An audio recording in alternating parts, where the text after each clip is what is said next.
Now it's 2015, as we all know. And believe it or not, there are new laws. I know a lot of you think nothing's happened, right, Lou? That's right. Nothing ever happens up in Sacramento. Except you have a plethora, that's my word for the day, of new laws that people should know about. A lot of you should know about these things, and it's good stuff because I know a lot of us think that nothing happens on Capitol Hill, but believe it or not, Lou brought some really fun and really interesting and very informative laws to share with us, right, Lou? Yeah, these are all out of the California legislature, and they became effective. Most of them became effective as of January 1. All right, well, let's start off a little credibility piece. So you're going, why are we talking to Lou Esbin? Well, Lou Esbin is a very smart man, for one, and a good friend of mine, but also a business law attorney, not just a bankruptcy attorney, but business law, because I know you help us out with APRG with so many factors regarding business law in general, correct? That's right. I mean, I'm one of 150 certified bankruptcy specialists in the state. Okay, out of how many? This is the big number. 100,000?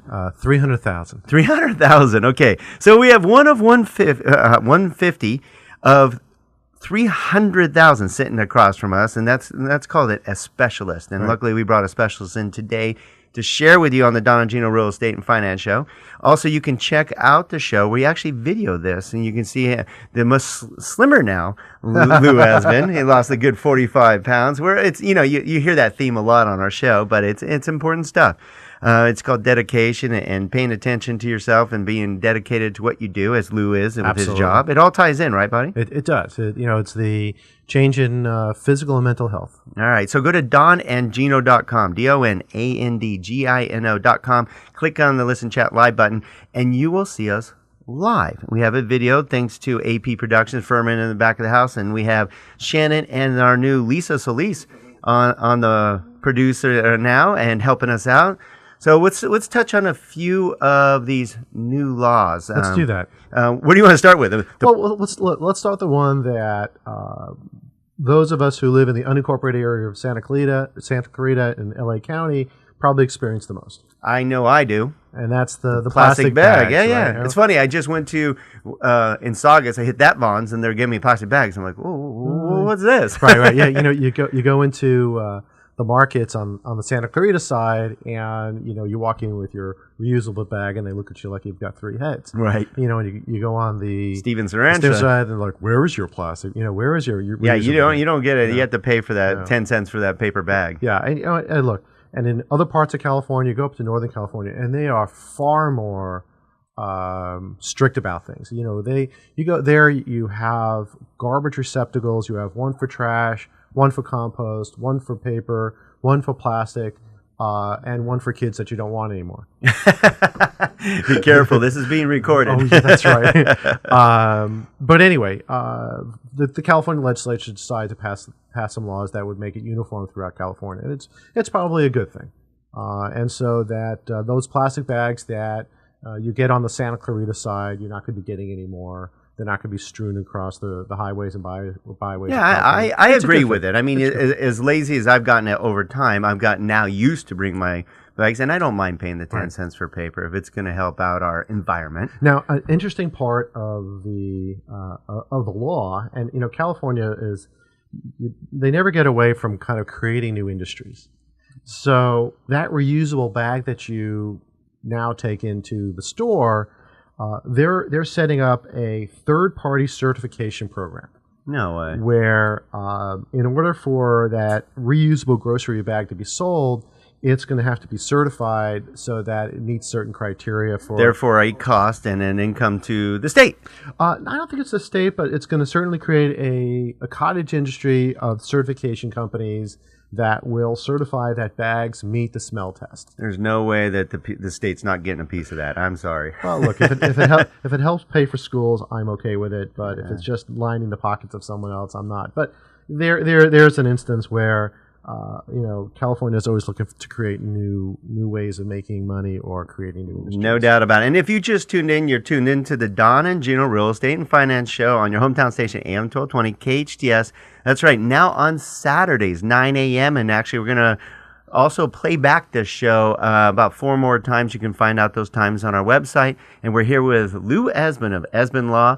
a business law attorney, bankruptcy specialist, one of 150 out of 300,000 lawyers in California. So nicely done, sir. Well, thank you very much. Thank you very much. Always good topics. And Lou has brought in the new laws of 2015. And Lou, we were joking before the show about how nobody thinks anything's actually happening. I mean, that's what you hear on the news all the time, is that it's just a stalemate, nothing happens. But you have lists and lists and lists and lists and lists of actually laws that are actually, things are happening. Oh, yeah. Let's go on to the next one. The next one is kind of hits home for those of us who are employers, mandatory paid sick days. Right. So once an employee has been employed for 30 days, they begin to accrue sick days, sick time, and after 90 days, they can use that sick time. It's paid sick leave. So, and there doesn't seem to be anything in the legislation that you have to employ 50 or more employees like some other legislation. It looks like it's applicable to anyone. So that's fair. That's a positive. Yeah, I mean, as an employer, I mean, it hits us hard. I just switched companies. I had to pay out, I don't know, about 1,000 hours of PTO to everybody before we switched over. Right. So I understand that. So that's good, but it's gonna have an impact on the bottom line for employers. But that's where we are today. Okay, well, I like the next one because this is something near and dear to all of us here, especially this is a major sports town here. Look, I was involved in bringing lacrosse to schools in Santa Clarita. And before that, my kids played hockey. And as hockey players, it was not a scholastic sport, it was team sports. And in order to play hockey, the kids had to get baseline testing for concussions. It was just part of the program. Setting up the lacrosse program here in Santa Clarita in the William S. Hart School District, there was no requirement for baseline testing. I tried to push for it in the lacrosse program. I got a lot of pushback. I'm really glad to see that the California legislature stepped up here and basically is requiring baseline testing for athletes. I think it's about time. And I think it is. I mean, I played multiple sports in school, and then of course did motocross too. And those areas, even motocross now, if they knock their noggin, they have to actually basically give you the okay to go back on, which is nice because as a student, you just think you don't want to lose your position. You're all motivated to help your team out, but that's pretty serious stuff. Well, it's not only limited. It's not limited to any of the more traditional contact sports like football.